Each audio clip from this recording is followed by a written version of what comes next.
안녕하세요. 미주친의 시퍼스입니다. 오늘은 아직 한국 커뮤니티에는 별로 입소문이 나지 않았지만 아는 사람들은 재미를 좀 보고 있는 기업을 분석해 보려 해요. 바로 텔로스인데요. 본인들 스스로가 공시자료에 팔란티어와 경쟁을 하고 있다고 소개한 회사이기도 합니다. 이 회사 또한 팔란티어처럼 정부를 지키고 정부와 직접 거래를 하고 있는 기업이에요. 이번 영상도 간단한 기업 소개, 매출 구성, 위험 요소, 재무 분석, 그리고 결론으로 마무리 짓겠습니다. 영상이 시작되기 전에 구독과 좋아요 부탁드릴게요. 그리고 제가 동영상을 좀 불규칙하게 올려서 알림 설정을 해두시면 영상을 놓치지 않습니다. 텔로스는 1969년 캘리포니아에서 설립된 빅데이터 사이버 보안 기업입니다.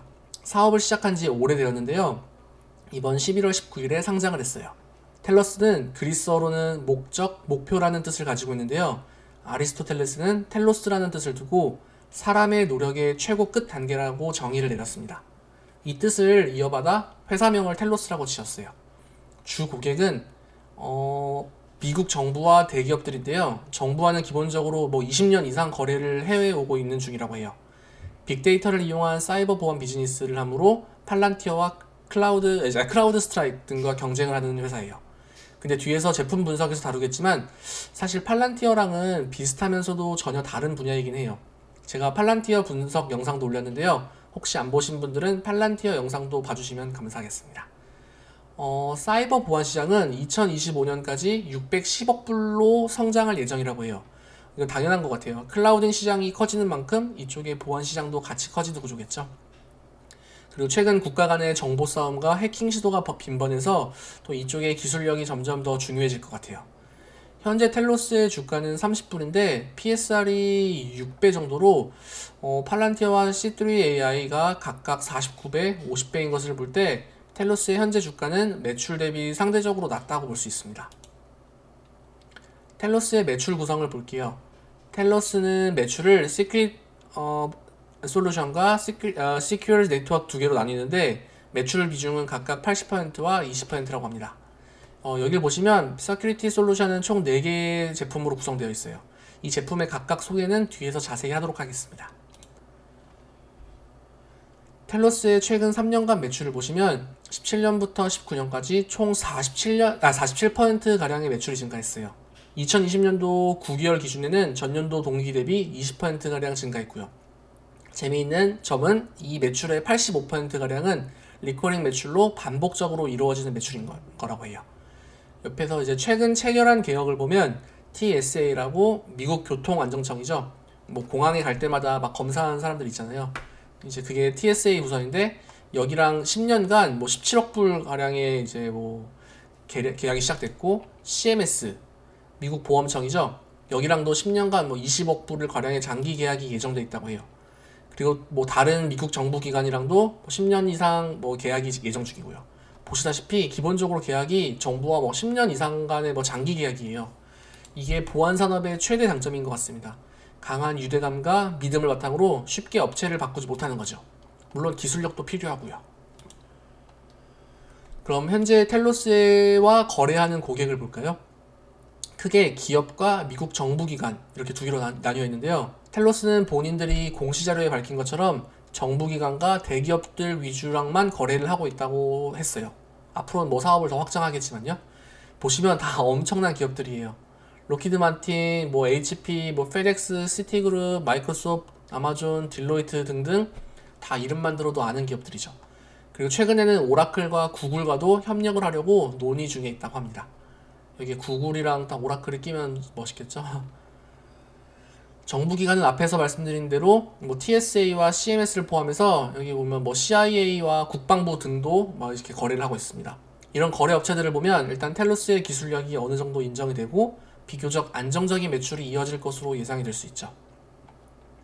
그럼 최근 몇 년간 텔로스에 있었던 굵직한 일들을 잠깐 언급하고 넘어갈게요. 2016년에는 아마존 클라우드와 협력해서 CIA와 거래를 하기 시작했고요. 2018년에는 US 센서스, 그러니까 인구조사국이죠.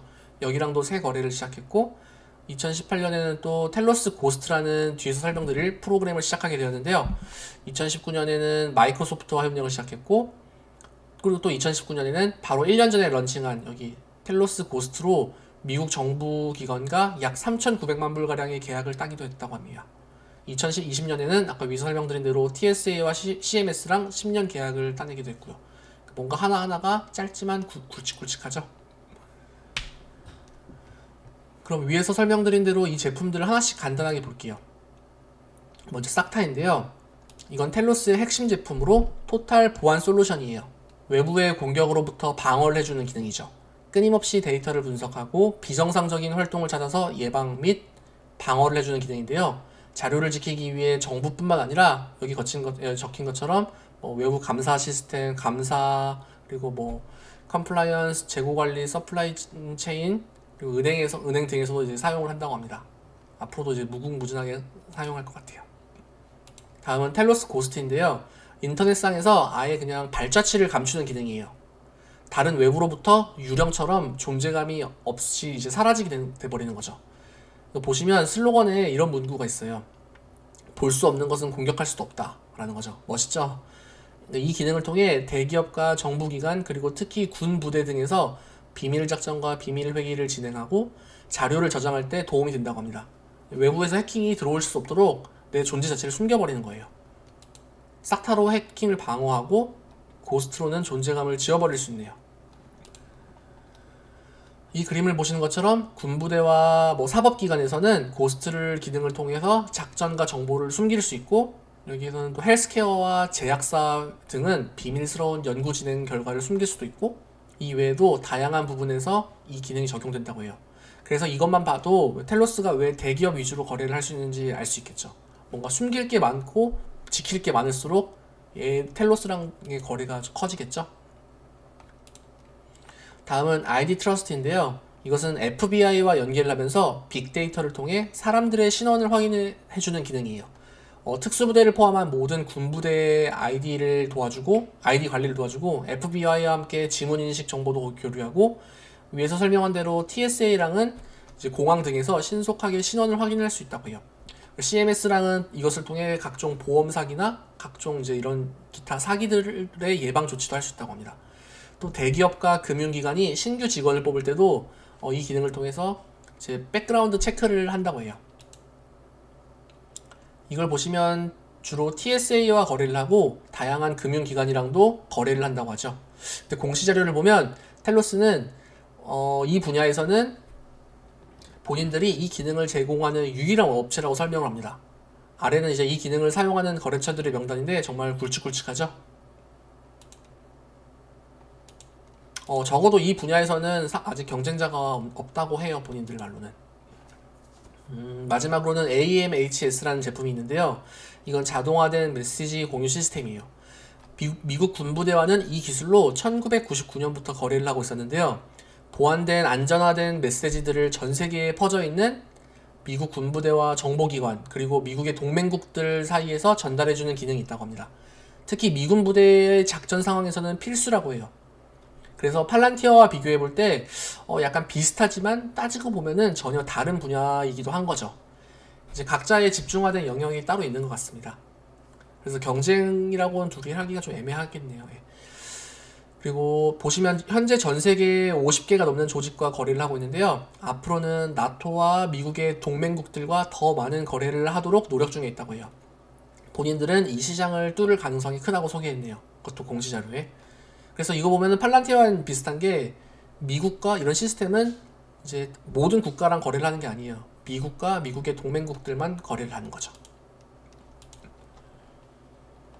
마지막으로 여기 전체 매출의 20%를 차지하는 네트워크 쪽 사업인데요. 이거 보시면은 죄송해요. 여기서 이제 아까 위에 현재까지 설명한 4개는 요거였고, 지금 설명드릴 건 요거 네트워크인데요. 20%의 매출이 있죠. 이거는 텔로스의 매출 이제 죄송해요. 기본적으로 모바일과 리모트 어세스 그리고 와이파이 보안 등을 지원하고요. 각종 네트워크 보안에서 토탈 솔루션을 제공해 준다고 합니다. 실시간으로 모니터링을 해주면서 이제 각종 위험 요소들을 제거해 준다고 해요. 아직까지는 큰 매출에 큰 비중이 있는 건 아닌 것 같아요. 그리고 이쪽은 사실 경쟁자도 아직은 많죠. 텔로스의 제품별 매출 비중과 고객별 매출 비중을 볼게요. 둘 다 2020년도 9개월치의 기준인데요. 서비스 매출이 91.9%를 기록했고 프로덕트 매출이 8.1%를 기록했네요.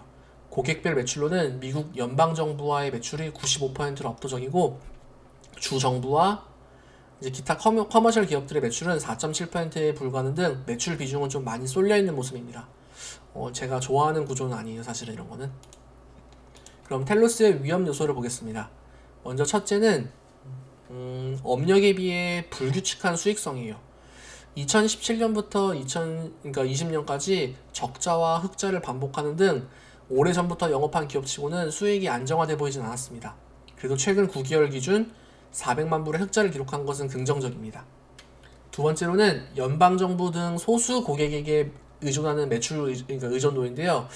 사실 이 고객 중 하나만 빵꾸가 나도 뭐 치명적이겠죠. 그래도 대부분의 계약이 10년 이상이라는 점은 다행이지만요. 세 번째는 텔로스의 매출은 비교적 안정적이긴 하지만 분야의 한계성으로 막 팔란티어와 C3AI처럼 막 갑자기 폭발적인 매출 증가는 어려울 수도 있을 것 같아요. 이건 그냥 개인적인 의견입니다. 제 영상에 나가고 다음날 뭐 대규모 계약에 체결될 수도 있으니까요. 그리고 다음은 높은 금융 비용인데요. 텔로스 적자의 원인이기도 합니다. 이건 뒤에서 다시 자세히 볼게요. 그리고 다음 위험 요소는 낮은 시가총액인데요. 텔로스의 시가총액은 약 18억 불로 팔란티어의 26분의 1 수준이었어요. 사이즈 자체가 다른 거죠, 지금. 팔란티어의 사이즈는 이제 483억 불이죠. 근데 시가총액은 앞으로도 주가가 높아지고 기업의 가치가 재정립되면 높아질 수도 있을 문제이긴 해요. 마지막으로는 경쟁인데요. 이 보안업계는 굉장히 경쟁이 심화되는 산업이라고 합니다. 여기 있는 것처럼 여기 이제 이거는 공시자료에 적힌 본인들의 경쟁이라는 건데 경쟁자 중에 팔란티어도 적어놨죠.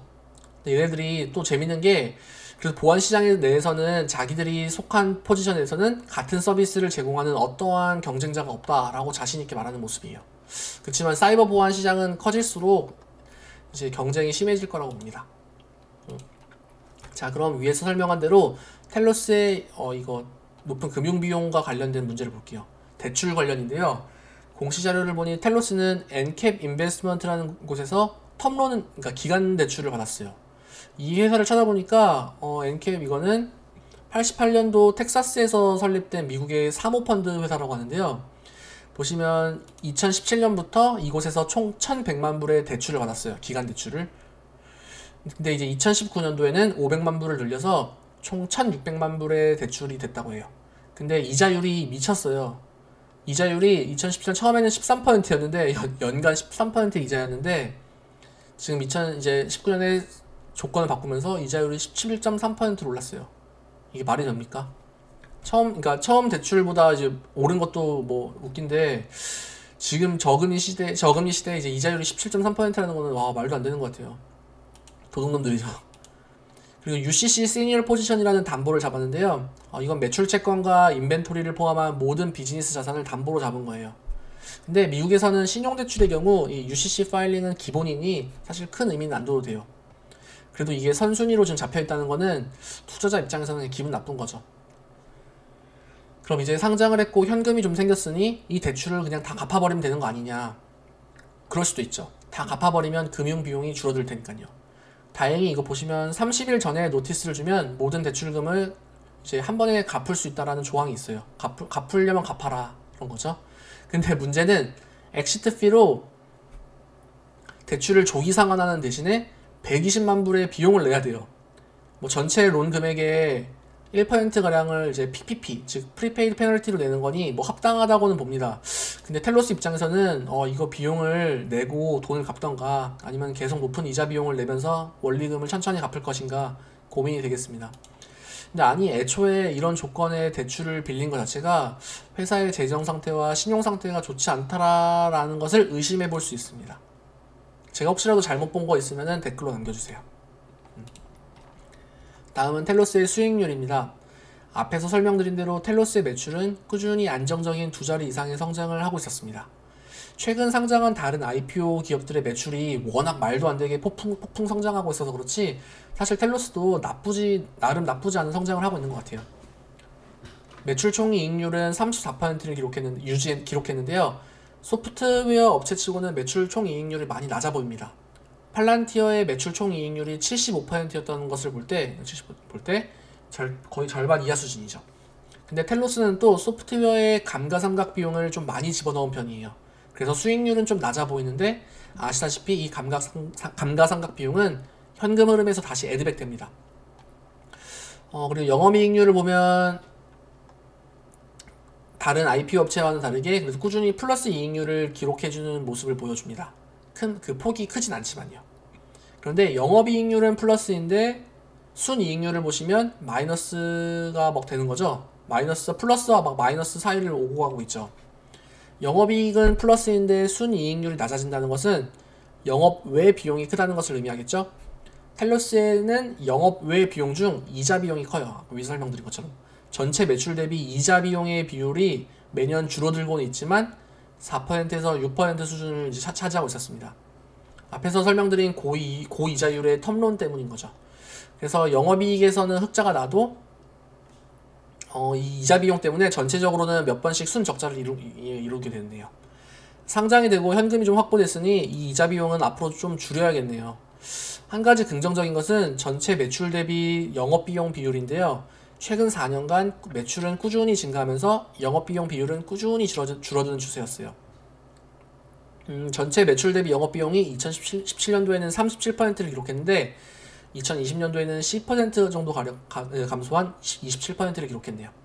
근데 다음 분기 어닝에서는 이게 좀 높아질 것 같아요. 아시다시피 이제 직원 보상 비율, 스탁 옵션 같은 것들이 이제 증가되면 좀 올라가겠죠. 따라서 이제 순이익률도 낮아지겠고. 근데 좀 안타까웠던 거는 텔로스는 영업 비용을 공시자료에 세분화시켜서 보고하지 않고 퉁쳐서 보고를 했어요. 그래서 연구 비용이나 마케팅 비용 그리고 관리 비용의 세세한 추이는 알 수 없었습니다. 종합적으로 볼 때 텔로스는 정부기관과의 꾸준한 계약으로 안정적인 매출 증가율을 기록하고 있고 영업 비용은 꾸준히 낮아지는 등 수익률이 개선되고 있었어요. 이렇게. 물론 이자 비용이 너무 커서 흑자와 적자 사이를 왔다 갔다 하긴 했지만요. 앞으로도 직원 스탁 옵션을 제외한다면 수익성은 꾸준히 좋아질 것 같습니다. 근데 매출 총이익률이 34%로 수익률이 갑자기 확 좋아지는 것은 기대할 수가 없을 것 같아요. 그 룸에 한계가 있으니까요. 마지막으로 텔로스 결론입니다. 텔로스가 속한 시장은 사이버 보안 시장이죠. 이 시장은 2020년 현재 약 330억 불의 가량의 시장인데요. 2025년까지 610억 불 가량의 시장으로 성장이 가능하다고 해요. 4차 산업혁명이 급속화되면서 클라우딩을 포함한 사이버 보안 시장의 성장은 어떻게 보면 당연한 거죠. 그리고 텔로스도 팔란티어와 마찬가지로 은밀함을 무기로 정부기관으로부터의 매출이 절대적이었습니다. TSA, CMS, CIA, 국방부 그리고 미국의 동맹국들과의 거래도 있었죠. 또한 오랜 업력으로 미국 정부기관과는 20년 이상의 보안 관련 거래를 유지하고 있었고 업무 특성상 기본 거래가 10년씩 이래요 막. 그리고 정부기관이랑만은 거래를 하는 것이 아니죠. 텔로스는 클라우딩 보안으로 아마존과 마이크로소프트와도 큰 협력 관계에 있어요. 딜로이트, CD그룹 등등 글로벌 대기업과도 거래를 하고 있고요. 곧 구글과 오라클과도 거래를 할 예정이라고 소개를 했죠. 현재 주가는 30.17불인데요. 12월 24일 기준 PSR은 6.01배였어요. 팔란티어와 C3AI가 각각 49배와 50배인 것을 감안할 때 비슷한 시기에 상장되었지만 아직까지 시장의 관심은 잘 못 받고 있는 것 같습니다. 그러니까 상대적으로 낮은 PER과 낮은 PSR을 집중적으로 찾는 투자자분들에게는 솔깃한 수치이긴 하네요. 다음은 수익성과 재무 건전성을 볼게요. 텔로스는 오랜 업력을 유지하고 있음에도 불구하고 수익은 매년 불안정했어요. 매출 총이익률이 팔란티어의 절반 수준밖에 안 되는 34%로 상대적으로 낮은 수익률 뿐만 아니라 이자 비용이 좀 지나치게 많아서 매년 왔다 갔다 했죠. 그래도 매년 영업비용의 비율이 감소되면서 비교적 운영은 안정적으로 잘하고 있는 것 같습니다. 전체 매출 대비 모든 영업비용을 합친 비용의 비율은 27%로 말도 안 되게 낮았어요. 조직이 굉장히 효율적이라는 거죠. 근데 이게 또 스탁 옵션 등의 이유로 향후 단기적으로는 높아질 것으로 예상되고 수익률은 조금 더 떨어질 것 같아요. 또한 텔로스는 상장 전에 큰 자본 잠식 상태에 있었어요. 상장을 하면서 재무 상태는 임시적으로 좋아졌을 텐데 다음 분기 밸런스 쉿을 잘 봐야 될 것 같습니다. 그리고 2020년도 그래도 2020년도 기준 영업활동에 의한 현금 흐름은 플러스 전환된 것은 긍정적이에요. 영업을 하면서 돈을 계속 이제 현금은 쌓인다는 거니까요. 마지막으로 텔로스 투자 시 고려할 리스크입니다. 첫째로는 장점이자 단점이 있네요. 몇몇 정부기관에 심하게 의존되어 있는 매출 구조입니다. 이미 이 기관들과는 10년 이상 장기 계약이 되어 있어서 추가 매출 발생이 어려울 수도 있고 다른 기관들을 뚫어야겠죠. 그리고 업종 특성상 상업용 기업들도 몇몇 대기업들에게만 쏠려 있어요. C3 AI처럼 중소기업에서부터 대기업까지 모든 기업들을 커버할 만한 매력도는 없을 수 있다는 거죠. 그래서 위의 이유들로 인해 뭐 다른 기업들에 비해서 막 엄청나게 막 세 자릿수 이상 폭발적인 매출 성장은 기대하기 어려울 수도 있습니다. 하지만 나토와 다른 동맹국들과의 신규 거래가 이어진다면 또 모르죠. 세 번째로는 불규칙한 수익성과 오랜 업력에 비해 부실한 재무구조인데요. 위에서 설명드린 대로 이 회사는 매출이 흑자도 적자도 아니고 기복이 심했어요. 상장이 된 후에도 분기마다 실적이 왔다 갔다 하면은 투자자 입장에서는 그냥 멘탈 붕괴죠. 그리고 상장 전에는 큰 자본 잠식 상태를 유지하는 등 재무구조가 많이 부실해 보였습니다. 사실 이게 신생기업도 아닌데 이렇게 계속 자본 잠식 상태에 있었다는 거는 좀 문제인 거죠. 상장 후에 앞으로의 추이를 잘 봐야겠습니다. 마지막으로는 낮은 PSR인데요. 이것은 참 끼워 맞추기 나름이에요. 말은 그쵸? 낮은 PSR은 상대적으로 저평가가 되어 있다고 설명할 수도 있지만 그만큼 시장의 관심도가 낮다라는 것을 의미하니까요. 뭐든지 다 이유가 있어요. 그쵸? 낮은 PSR의 매력을 느끼시는 투자자도 있겠고 아직 시장에 관심을 받는 메이저 업체가 아니라서 투자를 꺼려하시는 투자자분들도 계실 거예요. 이 기업의 미래 주가는 아무도 몰라요. 투자자분들은 여러 요인을 고려하시고 스스로 공부하셔서 결정을 해야 할 것 같아요. 누가 다른 사람들이나 다른 유튜버분들이 오른다 내린다 라고 말하는 것은 사실 믿지 마세요. 듣지도 말고. 투자는 본인이 판단해서 하시는 것입니다. 아시겠죠? 조금이라도 도움이 되셨으면 구독과 좋아요, 격려의 댓글, 그리고 알람 설정 꼭 부탁드려요. 오늘도 소중한 시간 내어주셔서 이제 영상 끝까지 봐주신 모든 분들께 감사의 인사드리며 영상 마치겠습니다. 감사합니다.